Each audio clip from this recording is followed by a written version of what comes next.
Hadis tentang bayanul islami wal imani wal ihsan, tentang rukun agama. Rukun-rukun agama, pokok-pokok agama yang harus kita ketahui. Yang pertama adalah Islam, kemudian iman, kemudian ihsan.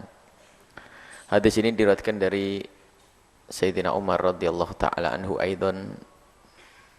Diriwayatkan juga dari Sayyidina Umar ibn Khattab qala, beliau bercerita, bainama nahnu julusun inda Rasulillah, kata Sayyidina Umar, waktu kami ini duduk-duduk dengan Rasulullah, dzata yaumin, pada suatu hari, istala'a alaina rajulun syadidu bayadi thiyab, tiba-tiba muncul seseorang yang syadidu bayadi thiyabi, bajunya putih bersih, wa syadidu sawadi sya'ri, rambutnya terlihat hitam pekat, hitam sekali. La yura alaihi atharus safari, tidak terlihat dari orang tersebut bekas bepergian. Artinya kalau dilihat dari rapi baju dan rambutnya, orang itu bukan orang jauh. Tapi kami tidak mengenalnya. Seolah-olah dia baru saja, baru menyisir rambutnya, baru mengenakan bajunya. Jadi belum ada terlihat lecek atau bajunya belum terlihat kalau baju ini sudah dipakai lama. Wala ya'rifuhu minna ahad, tidak ada yang tahu dari kita, tiada satupun yang tahu siapakah orang ini. Hatta jalasa ila Nabi, sampai ia duduk kepada Nabi. Ini gambarkan ada Nabi, ada orang laki-laki yang bajunya putih, rambutnya hitam, datang kepada Nabi. Fa asnada rukbatayhi ila rukbatayhi, kemudian dia menempelkan lututnya kepada lututnya Nabi sallallahu alaihi wasallam. Wa wada'a kaffaihi, kemudian meletakkan kedua telapak tangannya ala fakhidaihi, kedua pahanya Rasulullah. Jadi begini ngomongnya, seolah antara dua orang ini, Nabi Muhammad dengan orang itu sudah sangat dekat. Sebab tamu yang datang ini kelihatannya dekat, datang kepada Nabi langsung mendekat, menempelkan lututnya, kemudian tangannya ditumpangkan di atas pahanya Rasul sallallahu alaihi wasallam, di atas lututnya Nabi sallallahu alaihi wasallam. Setelah begitu, waqala, dan berkata orang tersebut, ya Muhammad, wahai Muhammad, akhbirina anil Islam, beritahu aku tentang apa itu Islam. Waqala Rasulullah, kemudian Rasulullah seperti kebiasaannya jika ditanya oleh seseorang, bergegas untuk memberikan jawaban. Karena begitulah yang namanya amanat tabligh, amanat untuk menyampaikan apa yang diberikan oleh Allah kepada beliau. Sehingga di saat ditanya tidak menunda semenit pun, langsung dijawab. Maka Rasulullah, kemudian Rasulullah menjawab, al-Islam, yang namanya Islam itu adalah antashhada, engkau bersaksi dengan lidahmu, la ilaha illallah, bahwasanya tidak ada Tuhan selain Allah, wa anna Muhammad Rasulullah, dan sesungguhnya Nabi Muhammad adalah utusan Allah, wa tuqimas shalah, dan engkau mendirikan salat, wa tu'tiyaz zakat, engkau membayar zakat, wa tasuma ramadhana, dan engkau berpuasa di bulan Ramadan, wa tahujjal baita, engkau haji ke Baitillah, in istata'ta ilahi sabila, jika engkau mampu untuk menuju Baitillah. Inilah yang sering disebut dengan rukun Islam, yang selama ini kita fahami, bersyahadat, salat, zakat, puasa, haji. Kalau kemudian laki-laki yang bertanya tadi kok bukan mengucapkan syukran terima kasih ya Rasulullah, tapi malah mengatakan sodakta, benar kok. Sebenarnya bingung, ini orang tanya dikasih tahu kok bilang benar kau wahai Muhammad. Fa'ajabna lahu, kami terheran dengan orang itu, yas'aluhu wa yusaddiqu, dia bertanya malah membenarkan, kok seolah-olah lebih tahu nih. Qala, kemudian bertanya, fa akhbirni anil iman, beritahu aku ya Muhammad tentang iman. Qala, Nabi menjawab, Antu'mina billahi, engkau beriman kepada Allah, wa malaikatihi, dan malaikat Allah, wa kutubihi, dan kitab Allah, wa rusulihi, dan utusan-utusan Allah, wal yaumil akhir, dan hari akhir. Wa tu'min, dan beriman, engkau beriman bil qadari, dengan qadar Allah, khairihi wa syarrihi, baik dan buruknya. Artinya baik dan buruk ini adalah dari Allah Subhanahu wa taala. Qala, kemudian berkata orang tersebut, shadaqta, benar engkau. Tambah bingung lagi sahabat Nabi. Tanya yang kedua, dijawab malah ngomong, benar engkau wahai Muhammad. Seolah-olah lebih tahu dari Nabi Muhammad sallallahu alaihi wasallam. Qala, kemudian bertanya lagi, akhbirni, fa'akhbirni anil ihsan, beritahu aku tentang ihsan ya Muhammad. Qala, Nabi menjawab, anta'budallaha ka'annaka tarahu, fa in lam takun tarahu fa innahu yarak. Ihsan itu adalah anta'budallah, engkau mengabdi kepada Allah, menyembah Allah. Ka'annaka tarahu, seolah-olah engkau melihat Allah. Jadi dalam beribadahmu seolah-olah engkau melihat Allah. Wa illam takun tarahu, jika engkau tidak melihat Allah, fa innahu yarak, Allah itu melihatmu. Jika engkau tidak bisa melihat Allah, maka Allah melihatmu. Itu ihsan. Qala, kemudian bertanya lagi, fa akhbirni anis saati, beritahu aku tentang hari kiamat. Beritahu tentang hari kiamat itu kapan tiba?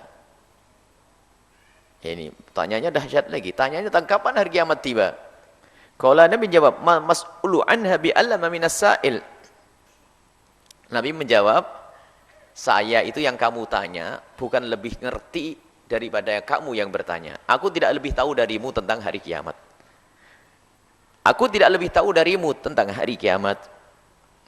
Qala, kemudian orang tersebut bertanya lagi, fa akhbirni, kalau begitu beritahu aku an amaratiha, tanda-tandanya kayak apa ini?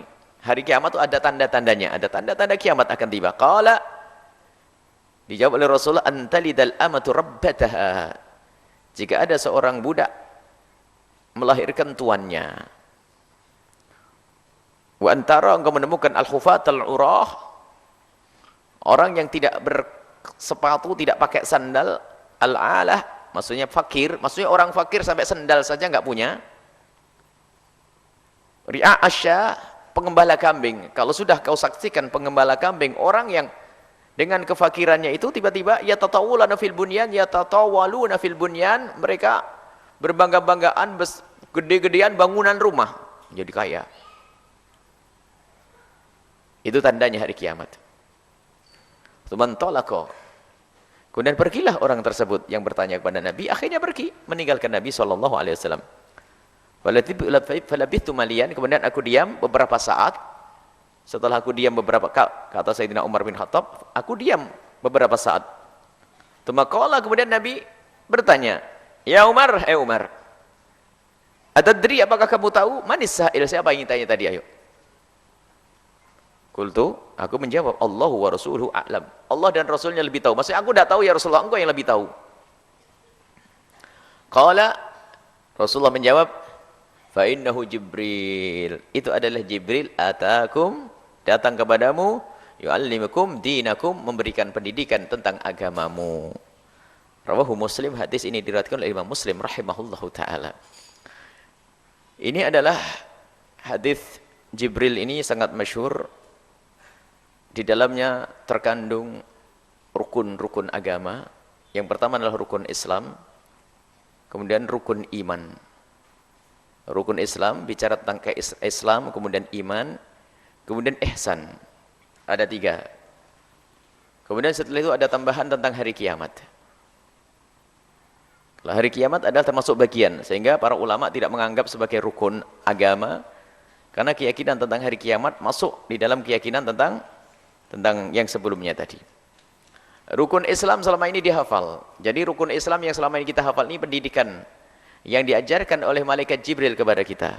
Malaikat Jibril mengajari kita dengan bertanya kepada Nabi. Cuman yang perlu kita ambil faedah dulu di sini adalah malaikat Jibril menghadap Nabi dengan dandanan yang bersih dan rapi. Maka dihimbau kalau kita menghadap ulama dan sebagainya, hendaknya pun demikian. Menghadap Nabi ini, menghadap ulama, penerusnya Rasulullah, kita harus dengan adab, dengan tata krama yang baik, dengan baju yang pantas, dan mungkin kita harus bersih diri dulu sampai terlihat seperti malaikat Jibril itu tidak ada bekas kotornya, Tidak ada acak-acakan rambutnya, rapi semuanya. Ini adalah pendidikan. Sampai diisyaratkan oleh Nabi, dia tuh mengajarimu bagaimana. Datangnya dengan baik, dengan baju yang baik, baju yang bersih. Kemudian duduk dengan Nabi, mendengar, lalu bertanya. Ini pendidikan yang diajarkan oleh malaikat Jibril tentang hay'ah caranya. Baru setelah itu bertanya. Bertanya tentang hal yang paling penting, tentang Islam. Dan Nabi menjelaskan al-Islam, rukun Islam adalah bersaksi, bersyahadat. Sehingga kita selama ini menghafal dari kecil, namanya rukun Islam ada 5, bersyahadat. Makanya orang kafir akan disebut sebagai seorang muslim kalau sudah bersyahadat. Akan dianggap dalam komunitas masyarakat Islam kalau sudah mengucapkan kalimat syahadat. Maka dia dianggap sebagai seorang muslim. Maka pembahasan kalimat syahadat diucapkan oleh orang kafir itulah baru menjadikan seorang kafir menjadi seorang muslim. Akan tapi bagi seorang muslim atau seorang anak yang terlahir dari bapak ibu yang muslim, maka dia kalimat syahadat bukan dibahas di sini. Anaknya seorang muslim, maka dia langsung otomatis muslim. Anaknya seorang muslim otomatis menjadi muslim. Jadi pembahasan mengucap kalimat syahadat ini berlaku bagi orang yang belum Islam. Jadi orang yang belum Islam untuk dianggap sebagai orang Islam, maka dia harus mengucapkan kalimat syahadat. Selagi mereka belum mengucapkan kalimat syahadat, tidak dianggap sebagai seorang muslim. Tidak bisa diperlakukan di dunia sebagai hukumnya orang muslim. Kalaupun ada di hatinya keimanan, itu urusan dengan Allah Subhanahu wa taala. Tadi bagi kita bahas masalah mengucapkan kalimat syahadat ini. Apakah iman itu cukup dengan hati? Apakah harus mengucapkan kalimat syahadat?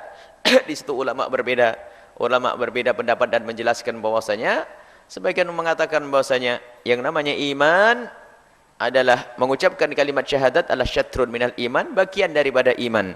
Barang siapa yang beriman dengan hatinya kalau belum mengucapkan kalimat syahadat, maka dia masih di dalam neraka jahanam. Pendapat yang kedua adalah sama, yang mengatakan bahwasanya mengucapkan kalimat syahadat adalah syartun, syarat. Cuman syarat ini dibagi dua. Sebagian mengatakan syartun li sihhatil iman, syarat sahnya iman. Maka bagi siapapun yang meyakini dengan hatinya, kalau belum mengucapkan kalimat syahadat, maka belum sah imannya. Maka masih dianggap sebagai seorang kafir. Pendapat selanjutnya adalah yang ketiga. Pendapat yang ketiga adalah syartun. Mengucapkan kalimat syahadat adalah syartun li ijra'il ahkam fid dunya, untuk diberlakukan hukum Islam di dunia. Maka mungkin seorang beriman dengan hatinya dan diterima oleh Allah Subhanahu wa taala, dan tidak akan diabadikan di dalam neraka biarpun mengucapkan kalimat syahadat. Ini pendapat yang ketiga. Biarpun mengucapkan kalimat syahadat, cuma di dunia dia tidak dianggap sebagai seorang muslim, tidak boleh dinikahkan dengan anak-anak muslimah. Dan kalau mati pun tidak dikubur di kuburan kaum muslimin, tidak bisa diperlakukan sebagai seorang muslim karena belum mengucapkan kalimat syahadat. Ini adalah masalah kalimat syahadat. Ini selesai insyaAllah. Dan syahadat adalah bersaksi tidak ada Tuhan selain Allah, harus yakin bahasanya Tuhannya hanya Allah. Yang mengakui Tuhannya Allah tapi masih mengakui Tuhan yang lainnya, belum benar Islamnya. Tidak dianggap sebagai Islam yang benar. Dahulu ada kelompok Muslim, orang mengakui Nabi, namanya kelompok Aisawiyah itu, mengakui Nabi Muhammad, cuma Nabi Muhammad itu bukan diutus untuk untuk semesta, seluruh alam. Mereka meyakini bahasanya Nabi Muhammad adalah diutus untuk orang Arab saja. Maka bersyahadatnya pun tidak cukup, hanya mengatakan Nabi Muhammad sebagai Nabi. Harus ditambah Nabi Muhammad adalah Nabi untuk semesta alam, bukan untuk orang Arab saja. Termasuk diantaranya, jadi intinya bahwasanya kalau dia mengakui ada nabi selain Nabi Muhammad, misalnya ada orang akhir zaman tiba-tiba rusak imannya dengan mengakui adanya nabi selain Nabi Muhammad SAW. Artinya dia mengakui Nabi Muhammad nabi, tapi pun demikian dia mengakui ada nabi selain Nabi Muhammad SAW. Maka dalam bersyahadat, setelah dari mengucapkan asyhadu alla ilallah wa asyhadu anna Muhammadar Rasulullah, di samping ia mengucapkan asyhadu alla ilallah wa asyhadu anna Muhammad Rasul, harus ada tambahannya. Dan diikrarkan bahasanya, dan Mirza Hulamhan bukanlah Nabiullah, misalnya Ahmadiyah mengakui Mirza sebagai Tuhan, sebagai Nabi, harus ditiadakan. Kalau tidak, Belum sempurna, belum benar keislamannya. Karena apa? Sebab yang mengakui ada Nabi setelah Nabi Muhammad juga mengakui adanya Nabi Muhammad sebagai Nabi. Akan tapi dia akan keluar dari iman di saat dia mengatakan ada Nabi setelah Nabi Muhammad SAW. Maka di saat ingin kembali kepada agama Nabi Muhammad, dia harus ikrar dengan lisannya. Setelah mengakui Nabi Muhammad sebagai Nabi, maka dia harus mengingkari Nabi palsu tersebut. Kalau tidak, masih tertuduh. Kalau tidak, masih dianggap mungkin dia belum pindah agama. Kecuali dia itu mengakui Tuhan selain Allah, misalnya ada orang mengakui Tuhan selain Allah, makanya cukup di saat aku mengatakan tidak ada Tuhan selain Allah, maka tidak perlu dia harus mengingkari Isa adalah bukan Tuhan atau Brahma bukan Tuhan dan sebagainya. Cukup, karena apa? Dengan tidak ada Tuhan selain Allah, terhapus semuanya. Akan tapi di saat mengatakan aku mengakui Tuhan Allah sebagai Tuhan dan Nabi Muhammad sebagai Nabi, bisa saja, dan aku juga punya Nabi selain Nabi Muhammad yang masih hidup, mungkin saja begitu. Maka ini berbeda di saat ada orang mengakui adanya Nabi selain Nabi Muhammad setelah Nabi Muhammad, karena kekafirannya karena mengakui Nabi setelah Nabi Muhammad. Maka dia di dalam berikrar untuk kembali kepada syahadat, hendaknya dia harus ikrar menafikan tentang Nabi tersebut, Nabi palsu tersebut. Nah, Indonesia sekarang kan banyak Nabi-Nabi palsu, nah? Dan paling laku di Indonesia Raya. Indonesia itu senang macam-macam, gampang laku apa-apa. Pemikiran gampang laku, dagangan juga gampang laku. Macam-macam, gampang laku, na'udzubillah. Baik, bersyahadat, bersaksi tidak ada Tuhan, bersaksi dengan hati, diyakini dengan hati, kemudian diucapkan dengan lidahnya. Tapi kita bicara tentang ucapan dengan lidah, bersaksi. Masalah hati urusan dia dengan Allah Subhanahu wa taala. Jika ada orang bersaksi dengan lidahnya tapi hatinya belum benar, tetap kita anggap sebagai seorang muslim secara lahir. Tapi dia adalah munafik, dan orang semacam ini sudah ada pada zaman Nabi sallallahu alaihi wasallam. Jadi Islam adalah urusan zahir. Cuman begini loh biasanya perbedaan Islam. Kalau Islam iman kalau dipisah Islam sama iman di saat dibicarakan dalam tempat yang berbeda, maka itu adalah satu. Di saat dijajar di sini ada perbedaan, seperti fakir dan miskin begitu. Sebagian mengatakan semacam itu. Baik, yang jelas rukun Islam adalah semacam itu. Maka yang tidak bersyahadat dari orang kafir tidak akan masuk Islam. Atau orang sudah Islam mengatakan syahadat itu nggak benar, maka dia keluar dari iman sekaligus. Yang kedua adalah rukun Islam adalah kita setelah bersyahadat kita melakukan puasa, sholat. Kita mendirikan sholat. Maka sholat adalah rukun Islam. Sehingga bagi maka orang yang tidak sholat dan dia meyakini sholat tidak wajib, maka hukumnya kafir, keluar dari Islam. Harus sholat, kemudian bayar zakat. Sehingga orang yang mengingkari pembayaran zakat, maka hukumnya hukum kafir. Sayyidina Abu Bakar pernah memerangi orang mani'iz zakat, orang yang mengingkari pembayaran zakat diperangi seperti memerangi orang murtad. Kemudian puasa di bulan Ramadan, karena ini adalah masuk minal ma'lum minad dini bidharurati, semua orang tahu Ramadan wajib. Kalau mengingkari puasa bulan Ramadan, hukumnya keluar dari Islam. Wa tahujjal bait, haji bagi orang yang mampu. Ini namanya rukun Islam. Dan nanti penjabarannya adalah dijelaskan oleh para ahli fikih, pelajaran ilmu sholat, ilmu puasa, dan seterusnya. Dan nanti ilmu iman dibahas oleh pakar akidah. Jadi urusan Islam yang akan ini dijabarkan oleh ahli fikih adalah amal-amal zahir, tentang bagaimana sholatmu dan seterusnya, dan seterusnya, dan seterusnya. Kemudian Islam, iman, tentang iman, rukun iman, yang selama ini juga pernah kita hafal waktu kita di SD, di MI, di Madrasah Diniyah. Rukun Islam adalah rukun iman, iman kepada Allah, iman. Dan iman itu adalah tasdiq al-jazim, keyakinan yang pasti dan tidak diganggu-ganggu di dalam hati seorang hamba. Ma'al idh'an, dan dia pun patuh dengan keyakinannya. Ada orang meyakini tapi tidak mengikutinya, maka belum beriman. Jadi sampai meyakini Nabi Muhammad Allah adalah Tuhan, Nabi Muhammad sebagai Nabi, kemudian dia mengikuti keyakinannya. Kalau tidak mengikuti keyakinannya, tidak dianggap sebagai orang beriman. Abu Jahal percaya Nabi Muhammad Nabi, bayangkan. Abu Jahal percaya Nabi Muhammad Nabi.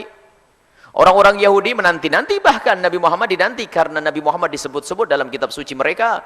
Mereka menunggu Nabi Muhammad. Bahkan di dalam peperangan pun mereka menyebut nama Nabi Muhammad agar dimenangkan dalam peperangan. Jadi disebut-sebut nama Nabi Muhammad, akrab di telinga mereka, akrab di lidah mereka. Wa kanu min qablu yastaftihuna 'alal ladzina kafaru. Mereka orang-orang Yahudi dahulu di saat mau perang itu, kalau pengen menang itu menyebut nama Nabi akhir zaman agar dimenangkan oleh Allah. Dan dimenangkan. Ya'rifunahu kama ya'rifuna abna'ahu. Mereka juga mengetahui Nabi Muhammad seperti mereka mengetahui anak-anak mereka yang tidak mungkin ketukar dan salah. Artinya pasti benar itu loh Nabi Muhammad. Tapi di saat Nabi Muhammad benar-benar hadir di tengah-tengah mereka, ingkar mereka dengan ingkar karena kesombongannya, bukan ingkar karena keyakinannya tidak ada. Yakinnya masih ada, tapi kesombongan dan kedengkian menjadi dia mengingkari. Padahal hakikatnya adalah iman. Maka tidak ada id'an di sini. Belum mengikuti apa yang ada, apa yang diyakininya. Maka syaratnya iman di sini adalah tidak cukup atas tasdiqul jazim, yakin dengan seyakin-yakinnya, tapi harus diikuti dengan mengikuti keyakinannya. Al-id'an. Meyakini dari malaikat-malaikat Allah. Allah, mengimani Allah. Imani akan malaikat Allah, kitab-kitab Allah, utusan Allah. Yakin betul bahasanya Allah mengutus para utusan. Dan kita harus meyakini bahasanya Nabi Ibrahim membawa kebenaran, Nabi Isa membawa kebenaran, Nabi Musa membawa kebenaran. Biarpun kebenaran itu akhirnya dirubah oleh pengikut-pengikutnya. Sayyidina Musa alaihissalam, Bani Israel merusak agama, itu bukan itu yang kita maksud. Tapi agama yang dibawa oleh Nabi Musa alaihissalam. Dan para nabi-nabi yang lainnya. Wal yaumil akhir, yakin iman bahasanya ada hari akhir, hari pembalasan. Setelah kehidupan di dunia ini nanti ada kehidupan lagi. Iman yang tidak mengakui adanya kehidupan setelah kehidupan belum dianggap sebagai orang yang beriman. Meragukan adanya hari akhir tidak dianggap sebagai orang yang beriman. Wa tu'min bil qadar, dan meyakini tentang qadar Allah. Qadar Allah. Ada qada dan qadar. Bil qadar khairihi wa syarrihi. Qadar Allah, al-qada wa qadar. Qadar Allah adalah, ini ada pembahasan khusus tentang qada dan qadar. Qada dan qadar. Qada adalah pengetahuan Allah. Pengetahuan Allah terhadap segala apa yang telah terjadi. Sebagian mengatakan qadar Allah adalah pengetahuan Allah terhadap apa yang sedang terjadi dan akan terjadi. Sehingga biasanya digabungkan antara qada dan qadar adalah hubungannya dengan ilmu Allah bima kana wa bima sayakunu. Pengetahuan Allah dengan apa yang telah terjadi dan apa yang akan terjadi, itu qada qadar Allah. Khairihi wa syarrihi, baik dan buruk itu diketahui oleh Allah Subhanahu wa taala. Kebaikan yang akan Anda terima dengan anak yang soleh soleha, dengan rizki yang halal, itu diketahui oleh Allah. Biarpun itu jatahnya Anda tahun depan, tapi Allah sudah tahu. Termasuk si fulan yang ada di sana dengan kemaksiatannya, dengan petaka yang terjadi di rumahnya, Allah juga tahu. Baik dan buruk sudah diketahui Allah. Khairihi wa syarrihi, baik buruk diketahui oleh Allah Subhanahu wa taala. Kemudian di sana ada namanya takdir, bagaimana ketentuan Allah terhadap si fulan, itu juga diketahui oleh Allah Subhanahu wa taala. Artinya apa? Apa yang terjadi di semesta ini semuanya diketahui oleh Allah Subhanahu wa taala, dan dengan kehendak Allah Subhanahu wa taala. Sesuai dengan qada qadar Allah Subhanahu wa taala, dan tidak ada yang meleset. Ini harus diyakini. Harus diyakini. Tapi tidak boleh ini membawa kepada satu sifat, yaitu sifat yang tidak mau berusaha. Sehingga menjadi menyalahkan Allah. Lah kan sudah Allah tahu, dan ini kan dari Allah. Nah, saya mau berbuat jahat kan dari Allah dan sebagainya. Saya kan mabuk juga Allah tahu, dan Allah menghendaki saya mabuk. Wah, ini kesalahan dalam beriman. Di situ ada dalam dibahas oleh pakar akidah tentang kalau sudah bahas qada qadar, kemudian tentang takdir Allah, kemudian tentang perbuatan manusia di hadapan Allah. Seorang manusia itu musayyar atau mukhayyar. Manusia ini adalah apakah punya kebebasan dalam menjalankan aktivitasnya ini di hadapan Allah, atau musayyar, sudah manusia ini adalah sudah tidak bisa ngapa-ngapain. Sehingga di sana ada muncul dua kelompok besar dalam akidah. Yang pertama namanya Qadariyah, yang kedua namanya Jabariyah. Qadariyah adalah dengan kesombongannya mengatakan, aku bisa melakukan ini dari aku. Qadar, seolah dengan kemampuannya dia bisa melakukan apa saja. Menisbatkan pekerjaan kepada dirinya sendiri, dan dia membuktikan lalu mengatakan, aku bisa ngangkat buku ini ya dengan tangan saya. Saya bisa ngangkat, jadi kemauan saya. Jadi kemauan saya, maka saya angkat buku, kemauan saya, kemauan saya. Sementara yang Jabariyah ini adalah kebablasan, lalu mengatakan, ya kita ini seperti bulu lembut burung yang terbang ditiup angin ke kanan, ke kiri, ke utara, ke selatan. Lah kita ini di hadapan Allah ya seperti begitu. Kita tidak punya kemampuan, tidak punya kehendak. Ya sudah. Makanya yang menjadikan aku zina ini ya Allah. Lah ini kan kurang ajar. Mabuk Allah. Lah ini bahaya. Akidah Jabariyah. Maka akidah ini juga salah. Maka muncullah Imam Abul Hasan Asy'ari untuk memberesi kesesatan akidah ini. Di antara dua kutub ekstrim, inilah khairul umuri awsatuha, akidah ahli sunnati wal jamaati, akidah yang mengembalikan dari akidah-akidah yang sesat kepada akidah yang benar. Maka di dalam akidah ahli sunnati wal jamaati, tentang pekerjaan nanti ada masalah, pekerjaan manusia ini ada hubungannya dengan kemauan kita. Jadi dengan kemauan kita inilah kita akan dihisab oleh Allah Subhanahu wa taala, akan ditanya kenapa kau lakukan? Karena kita berkehendak. Dan Allah berikan kepada kita akal untuk berpikir. Dan kita bisa, dan kita merasakan. Qadariyah akan dibantah oleh kejadian yang terjadi pada mereka sendiri. Jabariyah nanti akan juga dibantah. Akan tapi beginilah akidah ahli sunnati wal jamaati asy'ariyati, urusan kita dengan pekerjaan kita, dan urusan kemauan kita dengan kemauan Allah, dan kita melakukan sesuatu dengan kemauan kita inilah, maka kita akan dihisab. Maka kalau kita melakukan sesuatu di luar kehendak dan kemauan kita, tidak akan dihukum oleh Allah. Orang ngelindur lalu membunuh orang tidak dosa di hadapan Allah. Ngelindur, tidur, minum minuman keras, baru sadar, nggak dosa. Karena bukan kehendaknya dia. Tapi kalau melek dengan akalnya lalu mengambil ya, dipaksa pun tidak dosa. Minum, kalau tidak minum tak bunuh. Yang mengancam betul pakai tembakan. Sudah ada temannya yang ditembak, kalau dia minum. Lihat, nggak ada kehendak baginya, nggak dosa. Maka ada kehendak, mau tidak mau ada kehendak. Bohong kalau saya tidak punya kehendak. Cuman bagaimana kehendak kita di hadapan kehendak Allah? Saya berbuat ini kehendakku atau kehendak Allah? Ini kan pertanyaan dalam urusan akidah. Yang ingin detail hadiri nanti majelis siang insyaallah. Majelis siang akan dibahas detail tentang akidah insyaallah. Akan tapi ringkasnya akan kami hadir di sini. Bahasa sederhananya adalah hubungan kehendak kita dengan kehendak Allah. Anda berkehendak. Kalau tidak berkehendak, tidak akan dihisab oleh Allah. Kita dihisab, akan ditanya tentang dosa karena kehendak kita. Dan Allah berikan kepada kita akal kita. Diberi petunjuk dengan akal kita untuk memilah mana yang hak dan mana yang batil. Allah berikan dua jalan menuju surga dan jalan menuju neraka.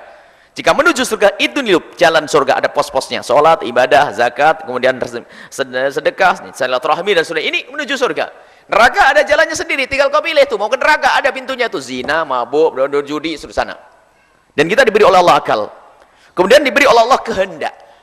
Lah kehendak kita ini seperti apa? Allah memberikan kepada kita kehendak. Sehingga kita berkehendak.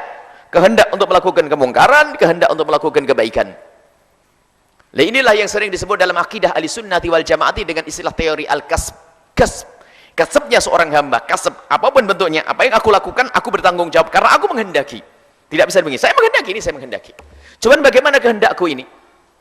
Kehendakmu ini adalah karena Allah menghendaki. Bahasa sederhana, kalimat ringkas adalah bagaimana kehendakku di hadapan kehendak Allah? Kehendakmu di hadapan kehendak Allah adalah tersimpulkan dalam kalimat ringan, dibahas oleh ulama panjang lebar, bisa disimpulkan dalam kalimat ringan. Bahasanya Allah menghendakimu berkehendak, maka engkau berkehendak. Ini masalah akidah ya.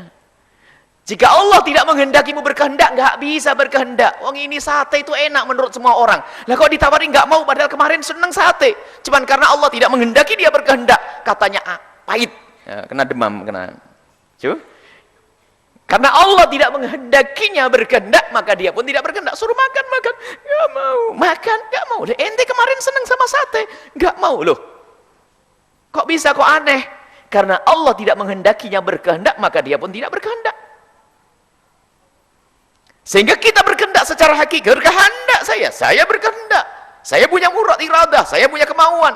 Tapi kemauanku karena Allah menghendaki. Maka jika Allah tidak menghendakiku berkehendak, maka kita pun tidak akan berkehendak. Jika Allah menghendaki kita berkehendak, maka Allah menghendakimu berkehendak. Memberikan kepada kita kehendak. Lalu kehendak ini kita gunakan, apakah kita berkehendak kepada kebaikan atau kejahatan? Di sini adalah ada hisab, dan inilah pemikiran cemerlang yang dihadirkan oleh Abdul Hasan Asy'ari dan kaum Asy'ariyah, akidah Ahlussunnati wal Jamaati. Qada dan qadar ada di sini insyaallah. Kemudian setelah itu adalah tentang al-ihsan, makom tinggi. Ihsan adalah martabat. Setelah orang menata mata lahirnya sesuai dengan syariat Islam, setelah Gus menata batinnya, kenal Allah, Rasulullah, kitab Allah, malaikat dengan iman, lahir batinnya adalah dengan keimanan, baru ditingkatkan nanti dengan makom ihsan. Sehingga makom ihsan adalah makom tertinggi. Makom ihsan adalah makom muraqabah. Bagaimana iman itu tidak akan terputus lagi. Sebab ada orang beriman sesaat hilang, iman hilang, datang pergi, iman redup misalnya. Sampai dikatakan dalam hadis Nabi, la yazni zani hina yazni wa huwa mu'min wa la yasriku sariku hina yasriku wa huwa mu'min. Jika ada seorang mencuri, di saat mencuri itu imannya hilang, ditanggalkan. Ya. Jika ada seorang berzina, saat berzina imannya ditanggalkan. Makanya kalau mati dalam keadaan semacam itu ya su'ul khatimah. Bagaimana kita tidak masuk bab iman ditanggal kini? Masuk makom muraqabah, merasa bahwasanya dirimu dilihat oleh Allah. Nah, kalau merasa terus dirinya dilihat oleh Allah, makom muraqabah, makom tinggi, dan itulah dunia tasawuf mengantarkan kita untuk sampai makom al-ihsan. Makom muraqabah, muraqabah adalah engkau beribadah seolah-olah engkau melihat Allah. Akan tapi mungkin orang mengatakan susah, saya tidak sampai makom itu. Baik, kalau engkau belum bisa sampai makom engkau beribadah seolah-olah melihat Allah, makom berikutnya makom ihsan. Akan tapi kita makom ihsan yaitu di saat engkau beribadah, di saat perilakumu ini hendaknya engkau sadari, di saat engkau berbuat apa saja, aktivitas apapun, hendaknya engkau menyadari bahwasanya Allah melihatmu. Jika engkau tidak sampai kepada makom merasa melihat Allah, tapi paling tidak engkau merasa dilihat oleh Allah. Jika engkau merasa terus dilihat oleh Allah, apa yang terjadi pada dirimu? Susah melakukan kemaksiatan. Namanya makom muraqabah. Mau berbuat maksiat, gimana saya melakukan kemaksiatan? Karena apa? Aku merasa dilihat oleh Allah. Sekarang sebuah tempat kerja itu, karyawannya susah melakukan kejahatan hanya karena ada CCTV itu. Ada kontrol gitu, wah dilihat. Waduh, ini karena merasa dikontrol terus, padahal CCTV-nya sudah mati seminggu, dia nggak mencuri. Kenapa merasa dikontrol? Begitulah bagaimana kita dengan Allah yang tidak akan luput dari pengetahuannya apapun, bahkan lintasan di hati kita Allah tahu. Maka makom ihsan, makom tinggi. Jika orang sudah sampai makom ini, lihat apa yang terjadi pada hamba tersebut. Tidak ada kebaikan yang terdengar kecuali dia akan melakukan, yang didengar oleh telinganya kecuali dia bergegas untuk melakukannya, dan tidak ada dosa yang ia dengar kecuali dia berusaha untuk menjauhinya. Karena apa? Dia merasa dilihat oleh Allah Subhanahu wa taala. Biarpun dia belum sampai makom merasa melihat Allah, akan tapi dia merasa dilihat oleh Allah. Ini adalah makom ihsan, makom tinggi, dan inilah pangkat luar biasa dihantarkan oleh kaum sufi ahli tasawuf sampai makom ihsan, al-ihsan, makom muraqabah, sampai derajat hakikah, hakikah bahwasanya dia merasa bahwasanya terus dengan Allah, dilihat oleh Allah, sehingga susah mereka melakukan kemungkaran. Baik. Kemudian setelah itu ada tambahannya di sini tentang hari kiamat. Sehingga sebagian ulama tidak menganggap ini sebagai rukun agama, hanya 3 saja, karena memang ini termasuk bagian daripada keimanan. Nggak ada hubungannya, hanya kita mempercayai saja rukun iman, bukan bagian dari rukun din, arkanuddin. Arkanuddin 3, rukun agama adalah 3. Dan yang keempat, masalah hari kiamat ini sebagian ulama tidak menganggap sebagai arkanuddin. Cuma ini adalah tambahan yang dihadirkan oleh malaikat Jibril sebagai pendidikan untuk agama kita, bahwasanya tentang hari kiamat. Tentang hari kiamat, kapan tiba hari kiamat? Langsung Nabi mengatakan, yang ditanya tidak lebih tahu daripada yang bertanya. Aku tidak lebih tahu darimu, wahai Jibril. Maksudnya gitu. Artinya apa? Aku tidak tahu dan kamu pun juga tidak tahu. Makanya jangan sampai orang akhir zaman sok tahu tentang hari kiamat. 2012 hari kiamat. Sudah kelewat, masih tegak dunia ini. Anehnya orang percaya, ustadz lagi kadang-kadang. Nasib buruk tuh. Pernah dengar 2012 kiamat? Wow, heboh itu. Dinukil sana sini ya, 2012 kiamat, 2012 kiamat. Yang tahu kiamat hanya Allah. Nabi pun tidak diberitahu. Nabi mengatakan, aku tidak tahu, cuma Nabi diberi amarat tanda-tandanya.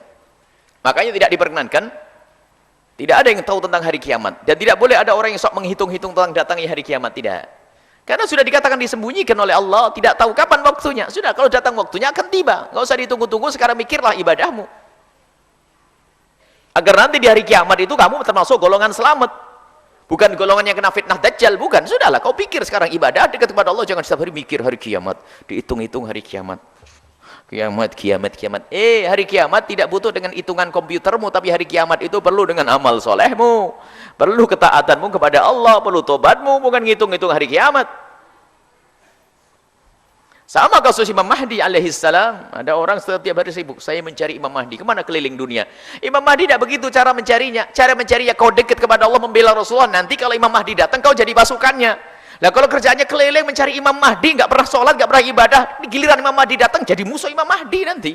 Kau nyari Imam Mahdi keliling sana kemari. Apa itu? Imam Mahdi akan datang yang kita yakini dalam ahli sunnati wal jamaati. Imam Mahdi yang sesungguhnya, bukan Imam Mahdi adalah imam yang hilang. Imam Mahdi tadi dilahirkan. Bukan Imam Mahdi imam yang hilang seperti sekelompok agama ngaku apa? Imam Mahdi katanya hilang, kemudian nanti muncul lagi. Bukan, Imam Mahdi nanti akan dilahirkan. Namanya Muhammad bin Abdullah, keturunan daripada Imam Hasan bin Ali bin Abi Thalib. Jadi Sayyidina Hasan. Imam Mahdi ada nanti. Kita meyakini Imam Mahdi. Akan tapi ketahuilah, sudahlah. Kamu jangan bingung mencari Imam Mahdi. Saya akan pergi ke Maroko karena dengar di sana Imam Mahdi. Terus saya pergi ke Malaysia. Di sana ada orang yang mau Imam Mahdi. Atau saya pergi.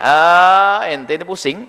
Ente beramal yang baik. Ikuti Nabi Muhammad. Nanti giliran Imam Mahdi datang. Kapan waktunya kamu akan jadi pasukannya Imam Mahdi. Imam Mahdi adalah pasukan Imam Mahdi adalah pecinta Nabi. Sudah secara otomatis.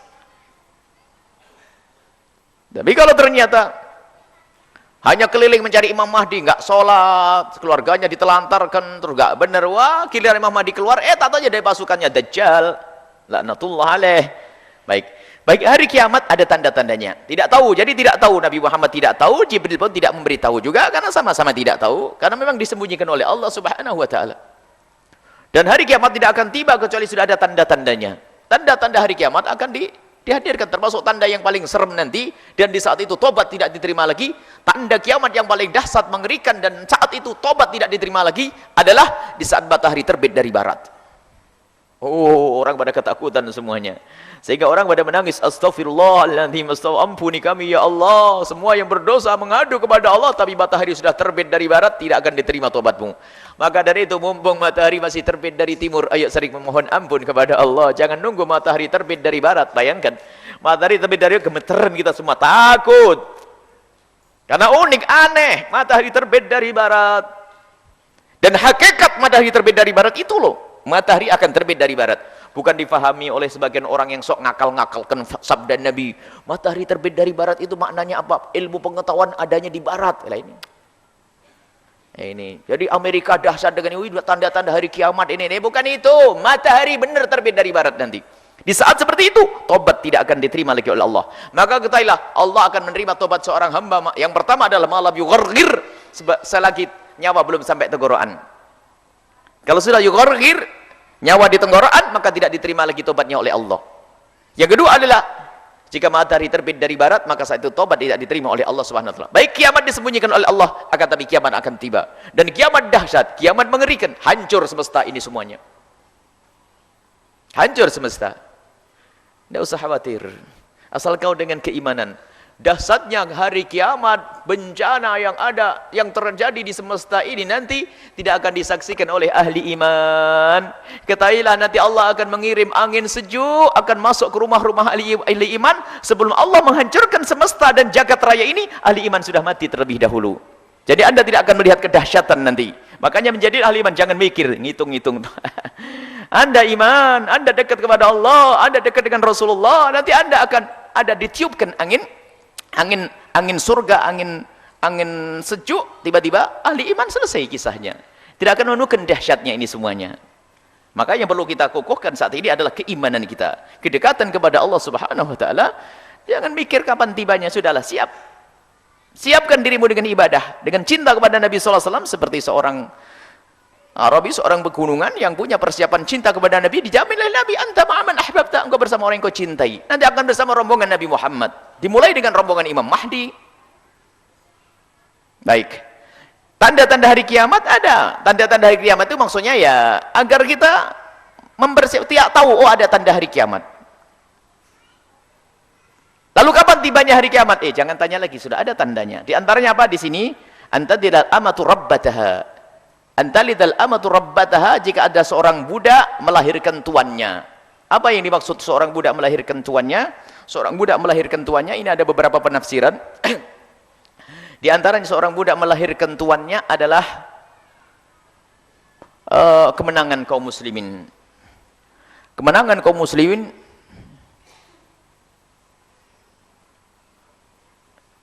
di mana-mana. Sehingga di situ begitu dahsyatnya kemenangan kaum muslimin ini yang disaksikan para ulama, sehingga terjadilah di saat terjadi peperangan kaum muslimin menang kejayaan pada Islam, sehingga banyak budak-budak dari orang di luar Islam di bawah naungan kaum muslimin. Sehingga di saat seperti itu lihat seorang budak jika di bawah naungan kaum muslimin, maka budak ini adalah halal. Jika digauli oleh tuannya, maka sang budak ini akan melahirkan seorang anak yang menjadi tuan. Maksudnya sayyid, sebab nasabnya ikut sang suami, sang sayyid. Jadi langsung menjadi tuan. Di sini maka budak melahirkan tuannya. Budak melahirkan tuannya. Ini sebagian penafsiran para ulama. Dihadirkan juga penafsiran oleh Imam Nawawi rahimahullah taala. Yang kedua adalah sampai suatu ketika ada seorang, sampai karena bodohnya umat hingga seorang anak membeli ibundanya. Jadi budak, ibunya sudah menjadi budak, kemudian dijual di pasar, kemudian dibeli lagi. Padahal membeli budak, jika ada seseorang membeli budak yang itu adalah ibunya, langsung jatuh dimerdekakan nanti. Ini adalah pembahasan masalah fikih. Ini yang kedua. Begitu tersebarnya kebodohan sehingga tidak mengerti mana halal, mana haram.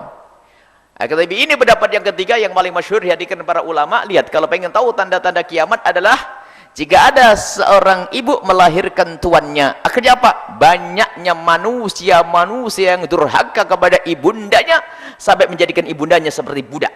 Na'udzubillah. Nah, inilah tanda hari kiamat. Jadi banyak manusia yang durhaka kepada orang tuanya sampai memperbudak ibundanya. Inilah tanda hari kiamat yang pertama yang dihadirkan oleh yang dijawab oleh Nabi waktu malaikat Jibril bertanya tentang itu. Kemudian di saat antara al-khufat al-urat al-alata ri'asya,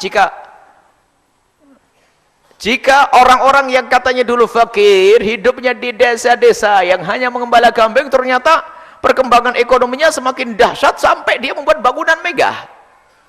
Artinya apa? Begitulah orang jor-joran urusan rumah dan kekayaan. Urusan rumah, jor-joran. Ini sudah tanda hari kiamat. Hari ini kita lihat.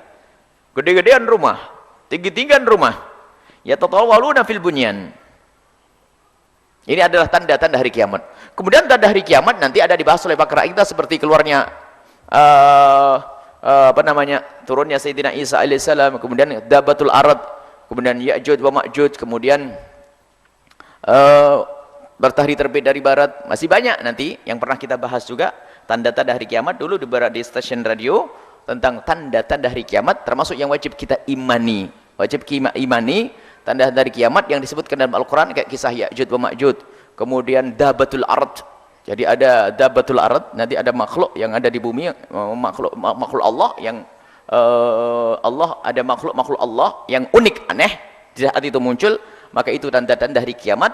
Dan semuanya dibahas oleh pakar akidah dalam hal ini. Jadi ada tanda-tanda kiamat, bukan ini saja. Tanda kiamat banyak sekali. Di antaranya adalah itu tadi, yang paling serem, paling mengerikan adalah di saat matahari terbit dari barat. Kemudian setelah itu apa? Pertanyaan Rasulullah, apakah kamu tahu siapa orang itu? Sahabat Nabi menjawab, Sayyidina Umar menjawab, kami tidak tahu. Dijawab Rasul, itu adalah malaikat Jibril. Ini adalah sebuah pendidikan. Kadang mendidik orang itu, ini termasuk uslub tarbiyah. Cara mendidik. Kadang kita itu sudah tahu tentang permasalahan. Makanya termasuk budaya bertanya itu sengaja kami hadirkan. Kadang yang bertanya itu jangan dianggap selalu orang bodoh. Yang pertama di majelis kami ini, kita ini bukan selalu orang yang tidak mengerti. Bisa saja dia adalah orang yang sangat mengerti dan dia tahu jawabannya. Cuman kalau dia menyampaikan langsung mungkin tidak nyaman. Sehingga dihadirkan dalam bentuk pertanyaan. Lalu kami sampaikan jawaban agar diketahui oleh semua orang. Seperti malaikat Jibril sudah tahu itu. Cuman malaikat Jibril datang kepada Nabi dan bertanya. Dan mungkin yang pertama di sini. Jadi yang bertanya di majelis kita bukan semuanya orang bodoh, tidak. Bahkan banyak di antara mereka orang yang mengerti ilmu lalu bertanya, tujuannya adalah yu'allimukum umura dinikum, untuk mengajari kalian tentang urusan agama. Bukan si ustaz, bahkan mungkin lebih alim, mungkin lebih tahu dari kami. Lebih tahu dari kami, cuman dia dengan bertanya itu adalah supaya lembut. Mungkin dia kalau menjelaskan langsung kepada jamaahnya mungkin takut tersinggung dan sebagainya, atau mungkin ada istrinya atau ada ya sebagainya.